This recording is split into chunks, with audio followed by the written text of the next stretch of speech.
la fermeture des frontières. Parce qu'il faudrait aussi le dire que toutes les villes qui se trouvent à l'est du Maroc, c'est-à-dire à l'ouest, du moins à l'est de nos frontières, oui, elles bénéficiaient de l'économie algérienne. Tout était vendu au Maroc.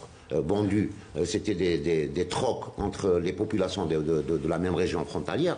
Tout ce qui est semoule, ils n'achetaient rien. D'ailleurs, preuve en est qu'à un certain moment, le gouvernement marocain, pour certains produits qui étaient pris de l'économie algérienne, il ne les incluait pas dans son budget de prévisionnel. Les enfants se droguaient à l'âge de 4 ans qui dorment dehors. Donc cette montée de la misère au Maroc, elle n'est pas récente.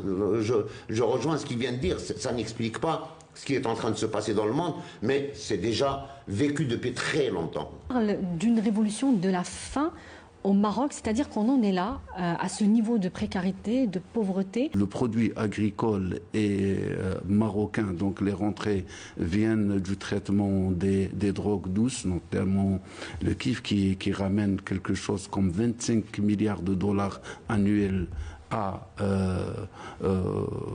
au Maroc. Et tous les indicateurs semblent être au rouge. La pandémie a fait que la Royal Air Maroc ne pouvait plus transporter donc les produits agricoles dérivés, notamment, on a dit, des drogues douces, qui représentaient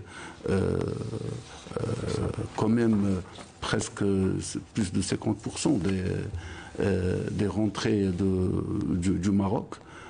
À savoir l'équivalent de 23 à 25 milliards de dollars. Donc c'est ce qui a poussé le régime du Maroc à créer le problème de Guergueret, parce qu'il voulait un moyen échappatoire pour trouver d'autres chemins pour ses cargaisons à travers ce chemin-là. D'ailleurs, sur le plan social, on arrive à 50% de naissances hors du foyer. Des liens du mariage. Voilà, les liens du mariage. Et ça, c'est vraiment très grave.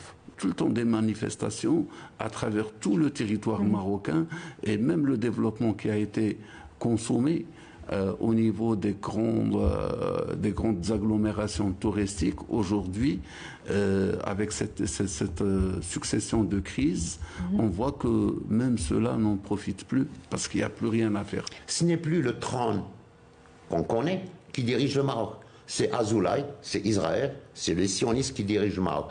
L'État social n'existe pas au Maroc. C'est le pays le plus inégalitaire, c'est le pays qui vit de la précarité sociale. Il y a 1 million de Marocains qui travaillent en Algérie dans le secteur du bâtiment, dans l'agriculture.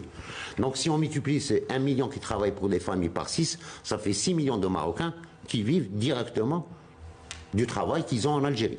Ça, c'est pour parler un peu de la contribution de l'Algérie à l'absorption du chômage, parce qu'ils travaillent chez nous pour faire vivre des familles au Maroc. Finalement, le Maroc, il a 2 produits à exporter. Il a la drogue et la barbarie.